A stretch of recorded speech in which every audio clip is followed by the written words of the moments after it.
नमस्कार। सार शब्द भेद सत्पुरुष चैनल में आप लोगों का स्वागत है और आप सुन रहे हैं जगत प्रेमी चंद्रदेव के माध्यम से प्रवचन यानी सदगुरु कबीर साहब का असली ज्ञान। आप लोगों को बतलाएंगे चेतन आत्मा के 16 अंगों के नाम। चेतन आत्मा के स्वयं के 16 अंग कौन कौन से हैं, और इसके साथ साथ ये भी जान लेना है जो लोग सृष्टि रचना में परमात्मा के 16 पुत्र बतलाते हैं ये गलत है, क्योंकि परमात्मा ने किसी को जन्म नहीं दिया, परमात्मा ने किसी को सृष्टि रचना करने की आज्ञा नहीं दी, अर्थात परमात्मा का ये काम नहीं है जो दुनिया के लोग बतलाते हैं। ठीक है, अनुराग सागर में सृष्टि रचना के माध्यम से बहुत सारी ऐसी बातें आती हैं कि परमात्मा का हुक्म हुआ, परमात्मा की आज्ञा हुई तो जगत प्रपंच रचना करने के लिए ब्रह्म निरंजन तैयार हुआ, तपस्या किया, नाना प्रकार की बातें करते हैं। लेकिन सच्चाई क्या है आज आप लोग इस वीडियो के माध्यम से जानेंगे। चलिए, और इस वीडियो को आप लोगों को उन विद्वानों को शेयर करना है जो लोग सृष्टि रचना के बारे में चर्चा करते हैं, अर्थात जो लोग संसार को ज्ञान देते हैं उनको बतलाना है, क्योंकि इस संसार में बहुत सारे लोग इसी विपदा में पड़े हैं कि जिसने जगत को बनाया है वही परमात्मा है, तो ऐसा नहीं है। ठीक है, वह एक चेतन आत्मा है। अब आपको गहराई से समझना है। अगर नेटवर्क स्लो होगा तो कोई बात समझ में अगर नहीं आती है तो आप हमारे नंबर पे फोन करके डायरेक्ट आप जानकारी ले सकते हैं इस वीडियो में जो बात आपको समझ में ना आए तो। चलिए, सबसे पहले समझते हैं महाचेतन सतपुरुष परमात्मा को। हमारे मुखार बिंदु से आपने बहुत कईयों बार सुना होगा कि नी अक्षर सार शब्द महाचेतन सतपुरुष परमात्मा, जो सर्वव्यापी है, जो निर्विकार है, जो निरालंब है, जो निराधार है, जो कभी जन्म नहीं लेता, जो कभी परिवर्तनशील नहीं होता, जो कभी मतलब अविनाशी है, ना जन्म लेता है और ना मरता है, उस परमात्मा की बात करते हैं। और उसी परमात्मा को पाने के लिए संसार में भक्तजन भौरे के समान पाखंडी गुरुओं की शरण में लगे हुए हैं। बहुत सारे लोग तो भक्ति के मार्ग में चलते हैं लेकिन भक्ति का मतलब ही नहीं जानते हैं कि भक्ति हम क्यों करना चाहते हैं। भक्ति का मकसद होता है मोक्ष, सत्य ज्ञान को प्राप्त करना, सत्य मार्ग पर चलना।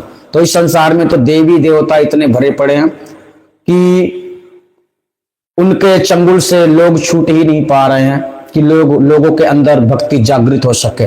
लेकिन चलिए, इस वीडियो में आपको जानना है चेतन आत्मा के 16 अंगों के नाम।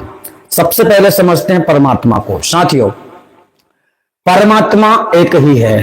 ठीक है, अब यहां बात आती है कि कुछ लोगों का ऐसा मानना होता है कि परमात्मा ने दुनिया नहीं बनाई, परमात्मा में मन नहीं था, परमात्मा में इच्छा नहीं थी, तो परमात्मा के अंदर से आत्मा अपने आप कैसे निकल आई, है ना।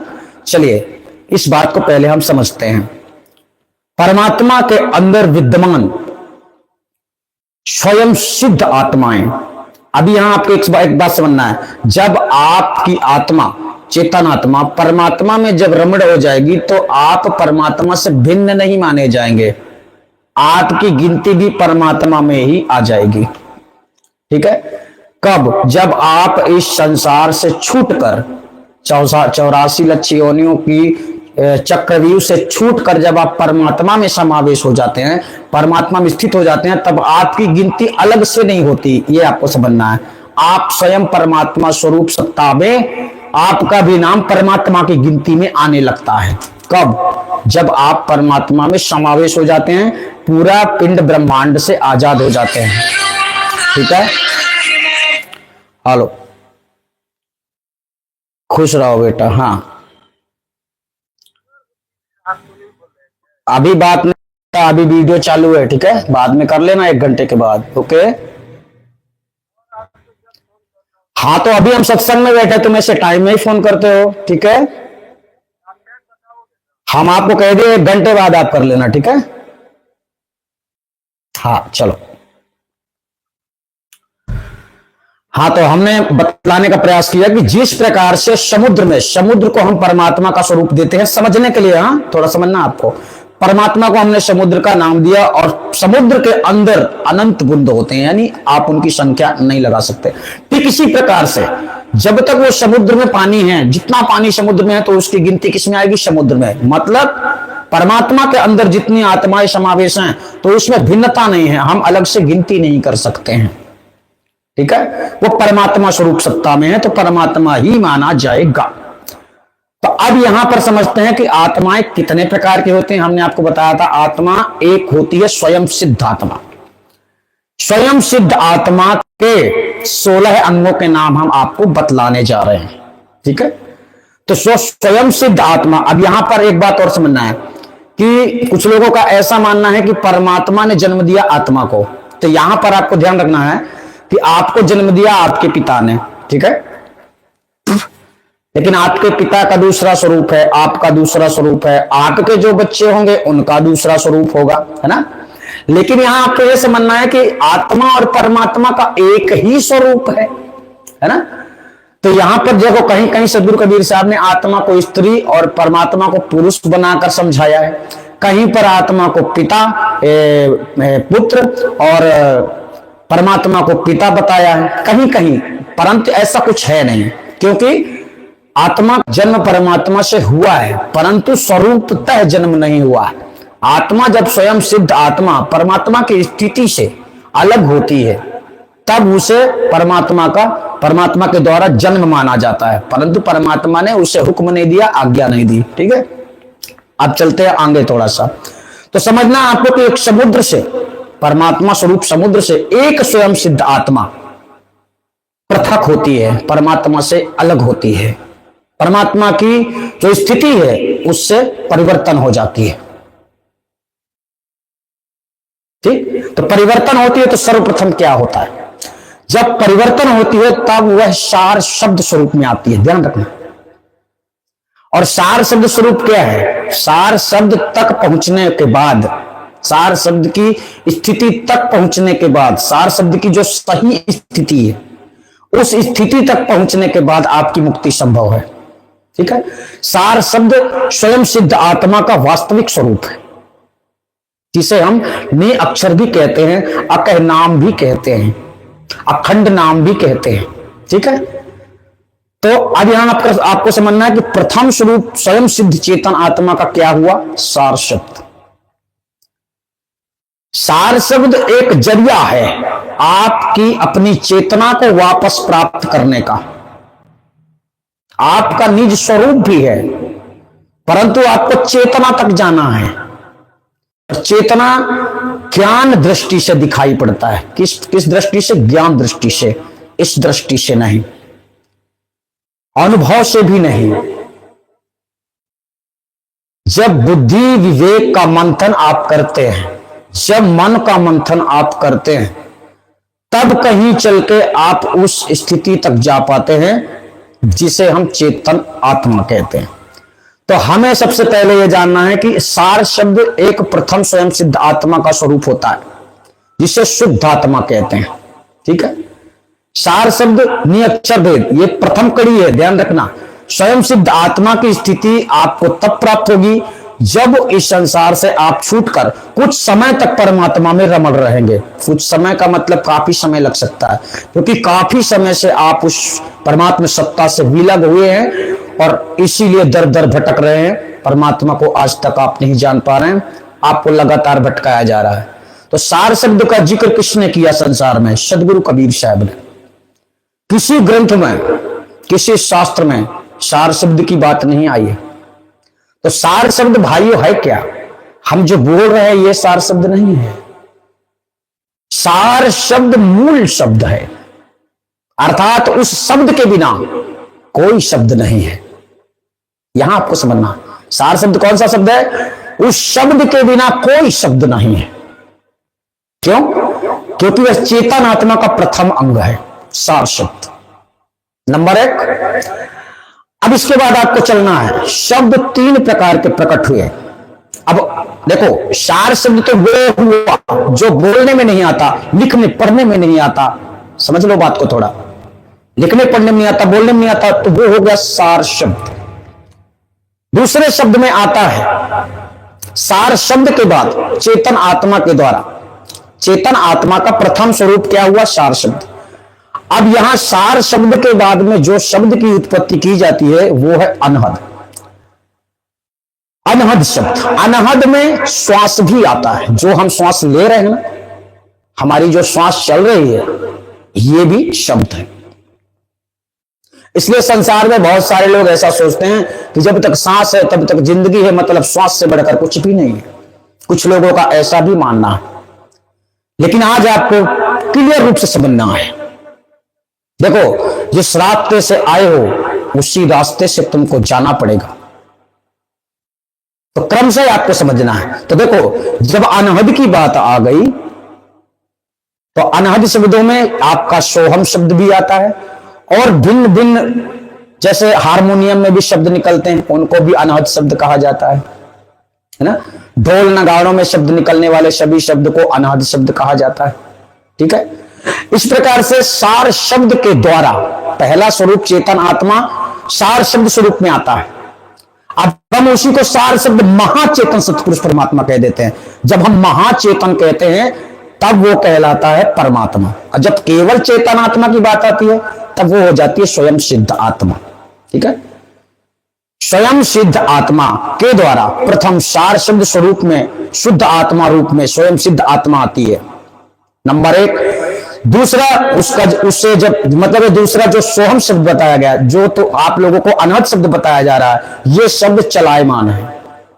पहले तो आप उत्पन्न हुए, मतलब चेतन आत्मा के द्वारा सार शब्द नी अक्षर शब्द की उत्पत्ति हुई, यह शुद्ध ब्रह्म कहा जाता है इसको। तो यहां से इसकी उत्पत्ति हुई चेतन आत्मा से, और इसके बाद में उत्पत्ति हुई अनहद की। अनहद शब्द कौन से है, जो हमने आपको दो चार प्रैक्टिकल रूप से समझा दिया, बाद में और भी समझाएंगे। फिर इसके बाद में अक्षर शब्द की उत्पत्ति हुई, तीसरा दूसरा अंग अनहद शब्द, तीसरा अंग अक्षर शब्द। अक्षर में आ जाता है का खा गा घा अंगा, ये सारे अक्षर, छोटा आ बड़ा आ छोटी ई बड़ी ई, ये सारे अक्षर आ जाते हैं। यानी जितने अक्षर पाए जाते हैं, हमारे मुख से बोले जाते हैं, इन सभी अक्षरों की उत्पत्ति होती है। ये सभी अक्षरों में ये सभी अक्षरों को क्यों उत्पन्न किया गया है पता है? ये सभी अक्षर देवी देवता गण गंधर्व एवं मतलब संसार में आप ये जो ब्रह्मांड आपको दिखाई दे रहा है, जो आपको विराट सम्राट ब्रह्मांड दिखाई दे रहा है, ये ब्रह्मांड कहां स्थित है? इन अक्षरों में। देवी देवताओं का वास कहां है? इन अक्षरों में। ध्यान रखना, अभी आपको पूरी तरह समझ में नहीं आएगा, अभी सूक्ष्म सृष्टि की जानकारी आपको दी जा रही है। ठीक है, सूक्ष्म सृष्टि। तीसरा नंबर हमने आपको बताया है अक्षर। ये अंग हैं, चेतन आत्मा के अंग हैं, ध्यान रखना। अब ये धीरे धीरे से अपना अंग बाहर निकाल रहा है। कौन? स्वयं सिद्ध आत्मा, परमात्मा नहीं। अपने अपने अंगों को पसार रहा है। जैसे एक वृक्ष धीरे धीरे से उसका तना निकलता है, फिर उसमें शाखाएं निकलती हैं, फिर उसमें फूल लगता है, फिर उसमें फल लगते हैं, है ना। ठीक इसी प्रकार से स्वयं सिद्ध चेतन आत्मा जगत प्रपंच की रचना करने के लिए क्रमशः कार्य कर रहा है। देखो, शब्द क्या चीज है? जो आप सुनते हैं, है ना। लेकिन एक ऐसा शब्द है जो आप नहीं सुन सकते हैं, है ना। वही शब्द सार शब्द है जिसे आप नहीं सुन सकते। हाँ, गुरु सुनाएगा तो सुन सकते हैं, फिर आप नहीं सुन सकते, क्योंकि जिस सार शब्द की हम बात कर रहे हैं वह ऐसा शब्द नहीं है जिसे हम साधना के द्वारा प्राप्त कर लें, साधना के द्वारा उसे हम जान लें, परख लें। ठीक है, क्योंकि वो शब्द नहीं है, शब्द स्वरूप है परमात्मा का, शब्द स्वरूप है आत्मा का। यहां समझना आपको। चलिए, शब्द एक ऐसी चीज है जिसमें अंधकार प्रकाश कुछ भी नहीं होता। अभी तक में आप शब्दों की उत्पत्ति समझ पाए। शब्द तीन प्रकार के हुए। सार शब्द जो पढ़ने लिखने में नहीं आता, अनहद शब्द जो सुनने में आता है, बोलने में भी आता है ना। अनहद शब्द जीव जंतु जितने हैं सब अनहद शब्द का प्रयोग करते हैं। मनुष्य अक्षर शब्द का प्रयोग करता है। ठीक है, तीसरा शब्द। अब एक शब्द सृष्टि रचना हो गई। अब चलते हैं, शब्दों की उत्पत्ति के बाद में होता है चौथा नंबर आकाश। अरे आकाश कहते हैं प्रकाश, हाँ, स्वरूप में ही आकाश आ जाता है। तो यहां पर अभी सृष्टि रचना नहीं चल रही भैया, चेतन आत्मा के अंगों के नाम दर्शाए जा रहे हैं आपको, ठीक है। सृष्टि रचना हम अलग से वीडियो बनाने वाले हैं, जिसमें हम किसी भी किस प्रकार से किताब नहीं रखेंगे और अलग से आपको समझाएंगे सृष्टि रचना किस प्रकार से हुई है, तो आपको समझ में आएगा। यहां पर इसमें भी काफी समझ में आपके आ जाएगा कि चेतन आत्मा के अंगों के नाम जब आप जानेंगे तो क्रम से आपको समझ में आएगा सृष्टि कैसे उत्पन्न हुई है, ठीक है। तो चलिए, चौथा नंबर हमने आपको बतलाया आकाश। अरे आकाश बोल रहे हैं, प्रकाश, ठीक है। प्रकाश रूप में आप आकाश भी समझ लो इसको। और प्रकाश के अंदर से उत्पन्न होने वाला अंधकार, ठीक है। प्रकाश के ही अंदर उत्पन्न होने वाला अंधकार। जब प्रकाश उत्पन्न हुआ, जब देखो, जब दुनिया नहीं थी, जगत प्रपंच नहीं था, तो भी प्रकाश था और ना ही अंधकार था, दोनों चीजें समझना है। तो जहां प्रकाश का जन्म होगा वहीं अंधकार का जन्म होगा। जैसे हमने कहीं टार्च जलाई, प्रकाश हुआ, टार्च बंद कर दिया, अंधेला हो गया, है ना, कुछ ऐसी बात। अभी तो जैसे सूर्य धरती में है तो अभी प्रकाश है, सूर्य चला जाएगा तो अंधकार आ जाएगा, चंद्रमा वाला प्रकाश आएगा, वो संसार को पूरी तरह से प्रकाशित नहीं कर पाता है ना। ठीक इसी प्रकार से थोड़ा आपको समझते जाना है ना। तो प्रकाश और अंधकार दोनों चीजें, तो प्रकाश आया चौथे नंबर पे और अंधकार आया छठवें नंबर पे, ठीक है। अब सातवें नंबर पे आता है, इतना तो उत्पन्न हो गया है ना। अभी सूक्ष्म सृष्टि रचना चल रही है, ध्यान रखना, थोड़ा बोलने में तकलीफ हो जाती है। इसके बाद उत्पन्न होता है सातवें स्थान पे मन। अब आगे खेल शुरू होने वाला है, तो मन के बिना कोई खेल शुरू होता नहीं है, ठीक है। अब कोई क्रिया हमें करनी है तो पहले मन की जरूरत पड़ती है। अभी तक जितनी चीजें आपने पांच जो आपने सृष्टि रचना, सूक्ष्म सृष्टि रचना के नाम सुने, सार शब्द, अनहद और अक्षर शब्द और प्रकाश और अंधकार। अब छठवें स्थान में आ जाता है मन। मन क्या है? मन विकार रूप है। ये उसी मन की बात चल रही है जो निराकार, जिसे निराकार कहा जाता है। ये क्रियात्मक, क्रिया पैदा करने वाला एक यंत्र है, आप ऐसा समझिए। कोई भी क्रिया आपको करनी है तो मन से परमिशन लेना पड़ता है, ठीक है। तो ये मन कौन सा है? ये निराकार मन है। यानी जब ब्रह्म निरंजन शरीर स्वरूप में नहीं होता तब ये निराकार स्वरूप में होता है, और जब ये निराकार स्वरूप में होता है तब यह तुरीयातीत स्थान में होता है। ये समझना है, मतलब फिर इसे कोई नहीं देख सकता, किसे? ब्रह्म निरंजन को, ठीक है। तो यहां पर ब्रह्म निरंजन अभी नहीं हुआ, अभी केवल मन की उत्पत्ति हुई है, ठीक। छठवें नंबर पे, सातवें नंबर पे मन के बाद इच्छा की उत्पत्ति होती है। ये वो इच्छा, ये भी निराकार है, इसको भी जानना बड़ा मुश्किल है, ठीक है। सातवें नंबर पे मन के बाद उत्पन्न होने वाला जो अंग है वो है इच्छा।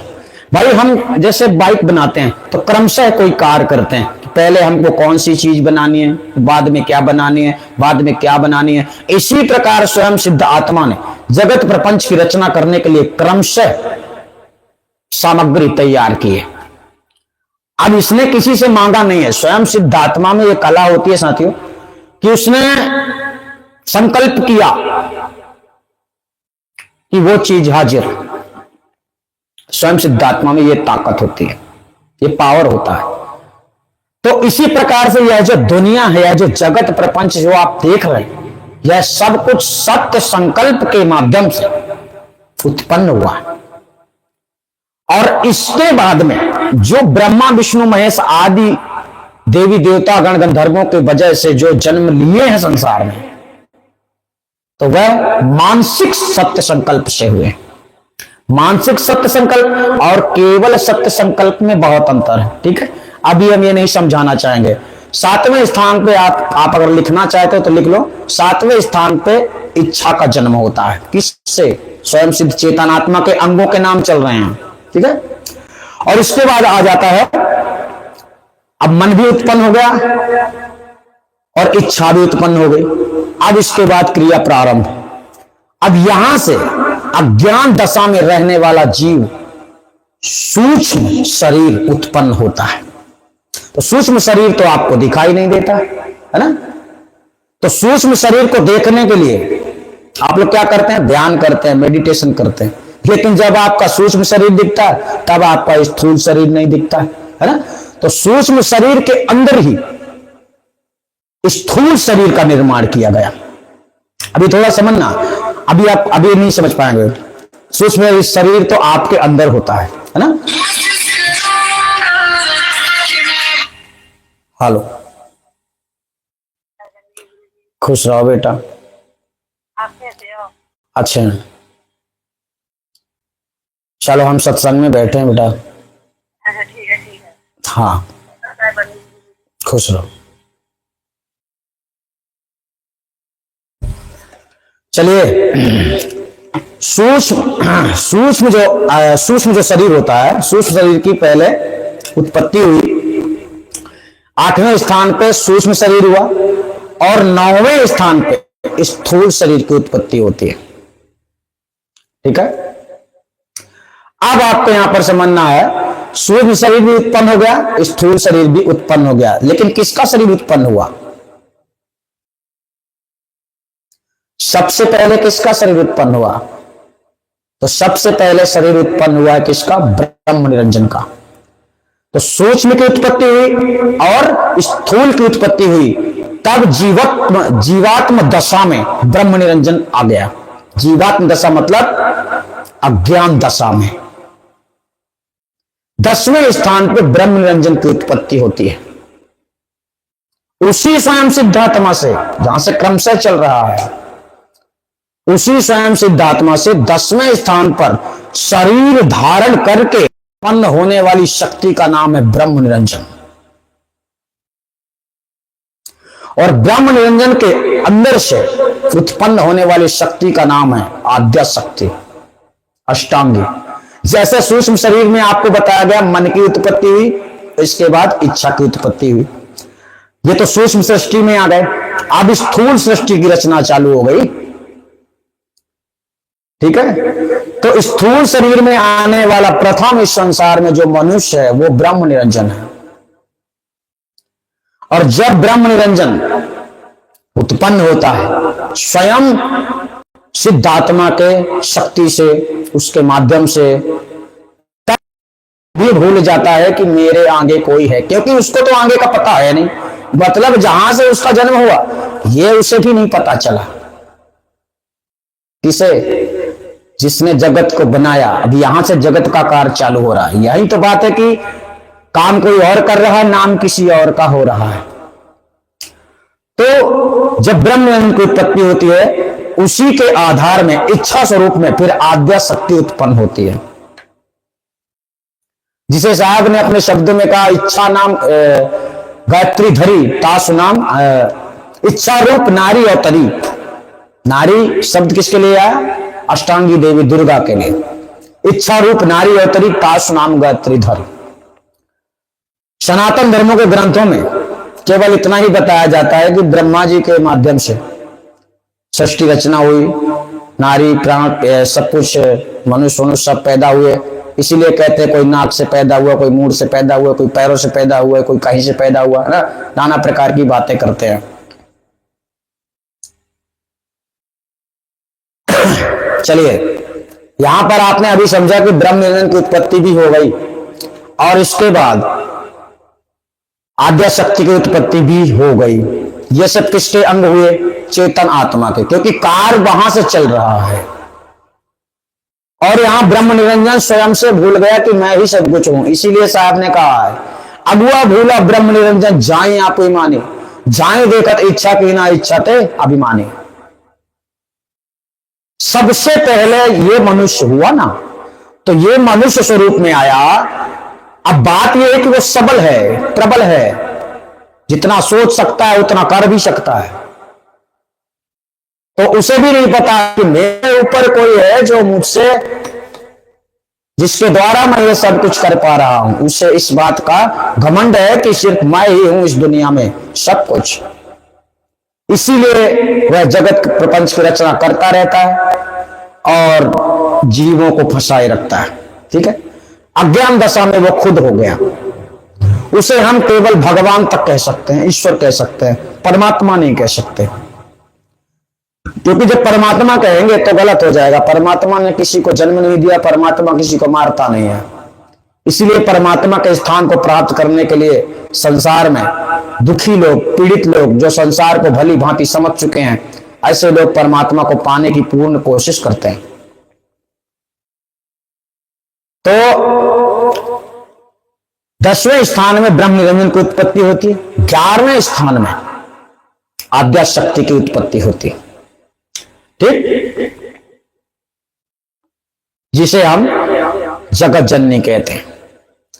अभी तो ब्रह्म निरंजन हुए, ठीक, और आद्या शक्ति हुई। अभी आप लोगों को, अभी ये देखो, अभी यहां पर दुनिया अभी बनी नहीं है। अब आप लोग सोचते होंगे कि ये कहां खड़े होंगे। जिसमें सबल शक्ति है वो कहीं भी खड़ा हो सकता है, जिसमें प्रबलता है वो कहीं भी खड़ा हो सकता है ना। तो चलिए, इसके बाद में 5 तत्व जो संसार ब्रह्मांड रूप आपको दिख रहा, आकाश, पृथ्वी, जल, वायु, अग्नि, ये सब कुछ 5 तत्व की उत्पत्ति की जाती है। 5 तत्व की उत्पत्ति कितने स्थान में आया है, किस नंबर पे आता है? 12 नंबर पे। 11 नंबर पे अष्टांगी देवी का नंबर है। 10वें नंबर पे निरंजन का है ना। फिर हम आपको अलग से भी बता देंगे। 5 तत्व की उत्पत्ति होती है, जो 5 तत्व के आधार पे ब्रह्मांड बना है, पिंड ब्रह्मांड। ठीक है, क्योंकि ये सब उत्पन्न होंगे तब ना निर्माण होगा। अब फर्क यहां पर ये आता है, सारे लोग ऐसा कहते हैं, जो लोग अनुराग सागर पढ़ते हैं, ज्ञान गंगा पढ़ते हैं, तो उन लोगों का कहना यह है कि परमात्मा ने हुक्म दिया ब्रह्म निरंजन को, सामग्री दी, मतलब दुनिया भर की बातें घुमा घुमा के लाते हैं और आपको साबित करना है कि ऐसे ऐसे धरती बनी, ऐसे जग, मतलब सब कुछ बना इस प्रकार से। ऐसा इन लोगों का षड्यंत्र है, लेकिन हकीकत क्या है आप ये नहीं जानते। इस हकीकत को जानने के लिए आपको बताया जा रहा है 5 तत्वों का निर्माण हुआ। अभी अन्य मनुष्यधारी नहीं बने, क्योंकि मनुष्य बन जाएंगे तो रहेंगे कहां? अभी तो दुनिया बनी ही नहीं। इसलिए 5 तत्व रूपी पहले पिंड ब्रह्मांड निर्माण किया गया। फिर अभी तो का जन्म नहीं हुआ भाई, है ना। तो 12वें नंबर पे 5 तत्व हैं। फिर जीव को उलझाए रखने के लिए पहले 5 कर्म इंद्री एवं 5 ज्ञान इंद्रियां तैयार की गई। ठीक है, तो 5 जो कर्म इंद्रिय हैं ये अलग है भाई। अब 5 जो ज्ञान इंद्रियां हैं वो भी अलग है ना। तो जो 5 कर्म इंद्रियों का निर्माण होता है वो 13वें स्थान में होता है और 14वें स्थान में होता है 5 ज्ञान इंद्रिय। जब ये चीजें होंगी, उत्पन्न होंगी, तब न शरीर में रहेंगी। तो देखो, शरीर उत्पन्न हो चुका है, लेकिन अभी दुनिया उत्पन्न नहीं हुई, है ना। शरीर कहां उत्पन्न हो गया? जहां ब्रह्म निरंजन है, जहां आद्या शक्ति उत्पन्न हो रही है। तो ब्रह्म निरंजन 10वें स्थान में है, 11वें स्थान में आद्या शक्ति का जन्म होता है। उसी के द्वारा इच्छा रूप में, जैसे मन हमने आपको बताया था कितने नंबर पे, 6वें नंबर पे मन था और 7वें नंबर पे इच्छा थी। ठीक है, तो इसी प्रकार से 10वें नंबर पे ब्रह्म निरंजन आया साकार रूप में, है ना। और 11वें नंबर में क्या आया? साकार रूप में आद्या शक्ति। फिर इसके बाद 5 तत्व का निर्माण हुआ। ठीक, 12वें नंबर में, 11वां 12वां नंबर, हाँ। फिर इसके बाद 13वें नंबर पे 5 कर्म इंद्री एवं 14वें नंबर पे 5 ज्ञान इंद्री। ठीक, अब लास्ट आपको समझना है। अब क्या बचा संसार में?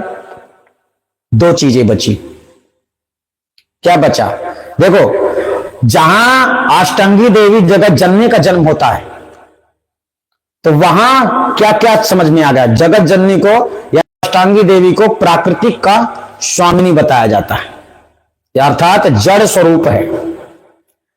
जितने जंगल, पहाड़, पेड़ पौधे, घास, फल फ्रूट, जो भी आप हरे मतलब संसार में जो आप लोगों को खेती बाड़ी जंगलों में जो कुछ दिखाई पड़ रहा है, जो आप उगाते हैं, खाते पीते हैं, ये सब प्रकृति के आधार में चलता है।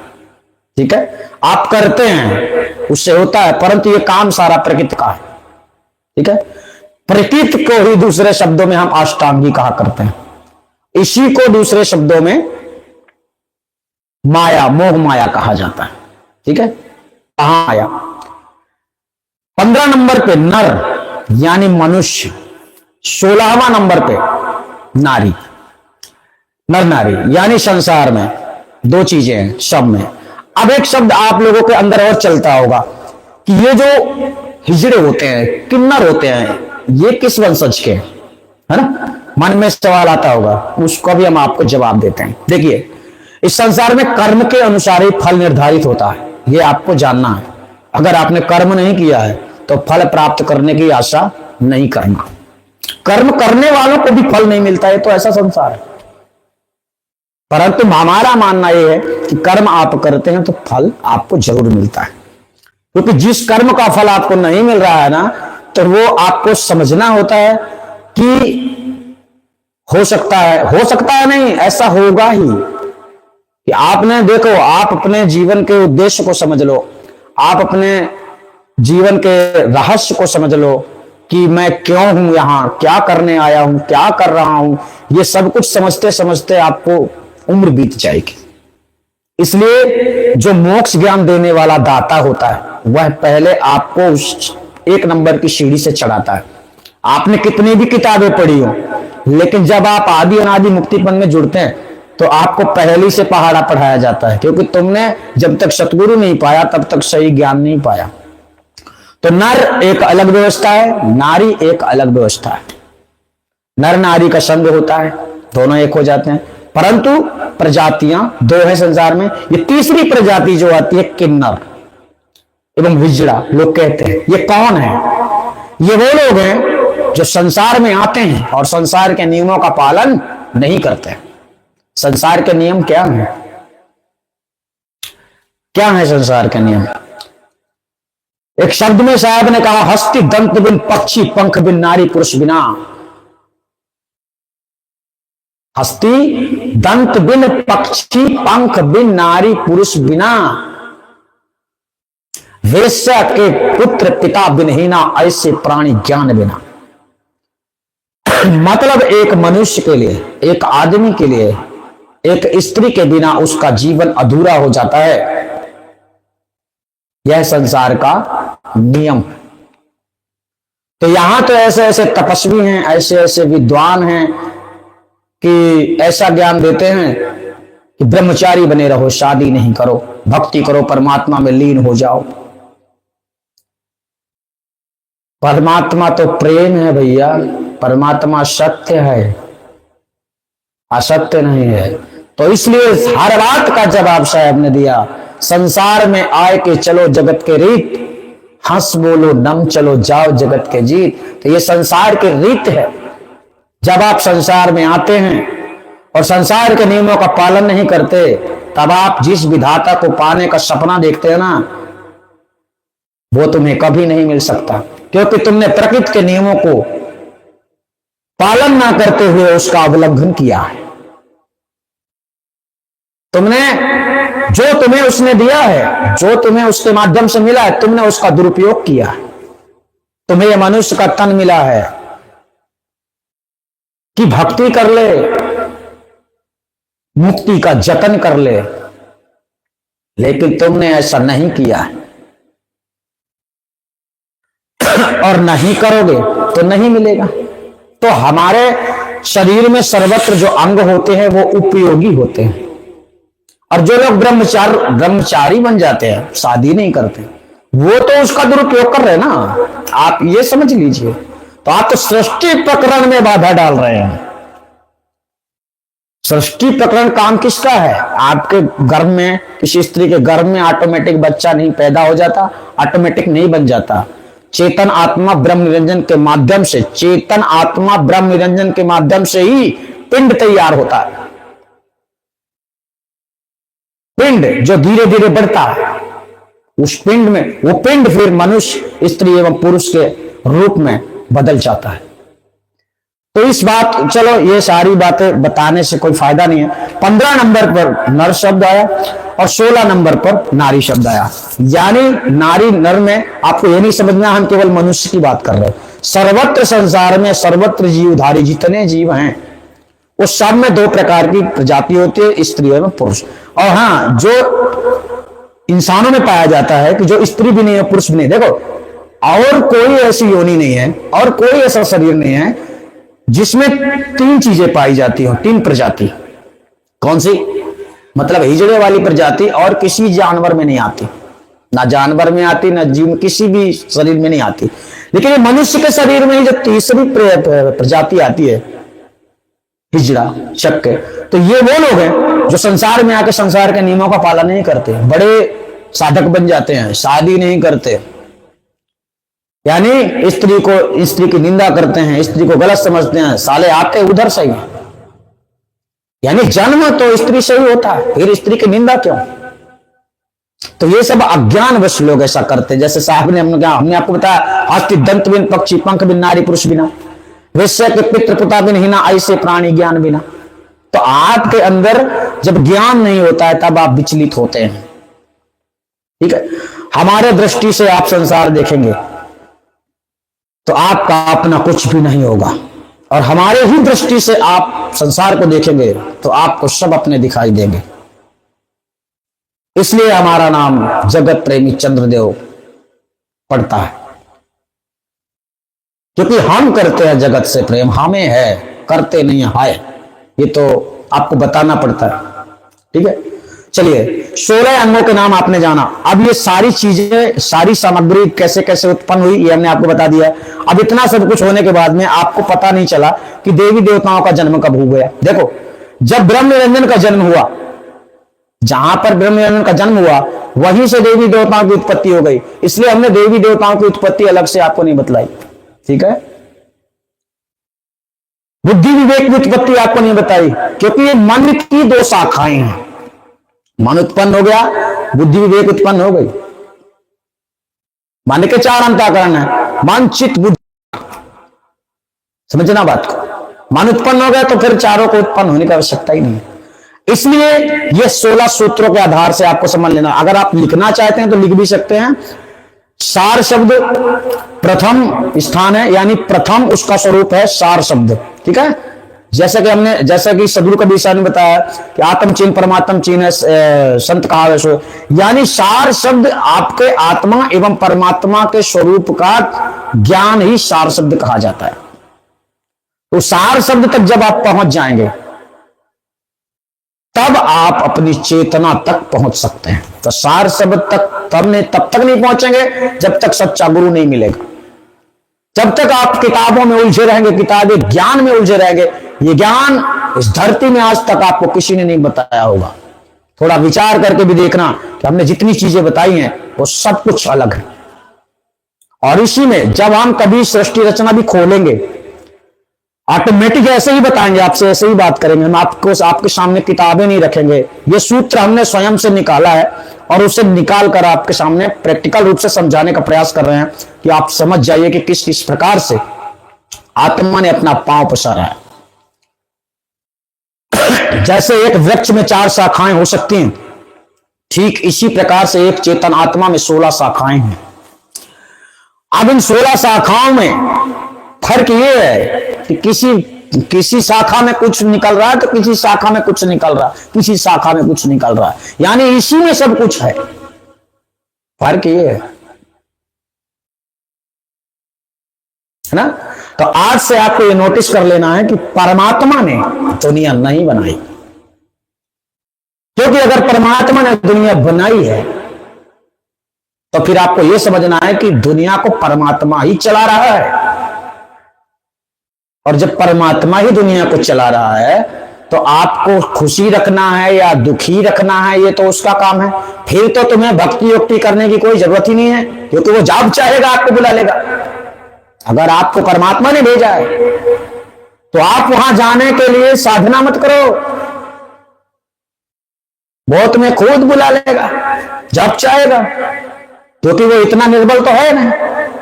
तो यहां आपको समझना है कि परमात्मा के नाम पर संसार में समस्त संसार के जितने भक्त हैं आप सबको केवल भटकाया जा रहा है। आपके दुखों के कारण आप खुद हैं। सबसे बड़ा दुख है ज्ञान ना होना।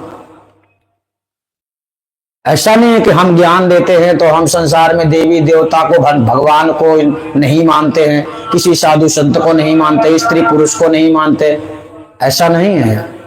तो हमारी पहुंच तो हमारी बात ही छोड़ दो, क्योंकि हम जगत हमें सब में अपने दिखते हैं और फिर कहीं कोई नहीं दिखता है, दोनों चीजें चलती हैं, है ना। हम जब तक संसार की स्थिति में होते हैं तब तक हमको आप सब लोग प्यारे लगते हैं, और जब हम संसार की स्थिति से अलग होते हैं तो आप सब न्यारे लगते हैं। मतलब आप लोगों से कोई नाता नहीं होता। तो ठीक इसी प्रकार से आपके शुद्ध आत्मा को परमात्मा में विलीन करने के लिए इसी धारा से आपको गुजरना है। हेलो, हाँ, खुश रहो बेटा।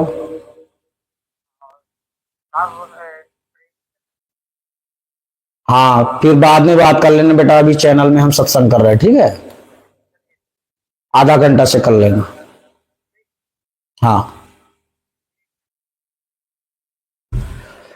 चलिए, हमने इस वीडियो के माध्यम से चेतन आत्मा, सबसे पहली बात तो आपको समझना है कि स्वयं सिद्ध आत्मा को ही चेतन आत्मा कहा जाता है, चेतन आत्मा को ही हम स्वयं सिद्ध आत्मा कहते हैं। अब स्वयं सिद्ध आत्मा के बारे में हम आपको समझा रहे हैं कि इसके 16 अंग हैं, जो अंग में पूरी दुनिया का व्याकरण हमने आपको समझा दिया है। ये इसके स्वयं के अंग हैं, ना कि इसने परमात्मा से मांगा है कुछ। परमात्मा की अवस्था से जब स्वयं सिद्ध आत्मा, जैसे हम भी राजा हैं, आप भी राजा हैं, है ना, आप भी राजा हैं, हम भी राजा, समझ लीजिए कि यहां 40-50 राजा हैं, तो सब अपने आप में ही मगन है ना, सब अपने आप में ही मगन है। आप भी राजा हैं, हम भी राजा हैं, और बहुत सारे राजा हैं, सब अपने आप में मगन है।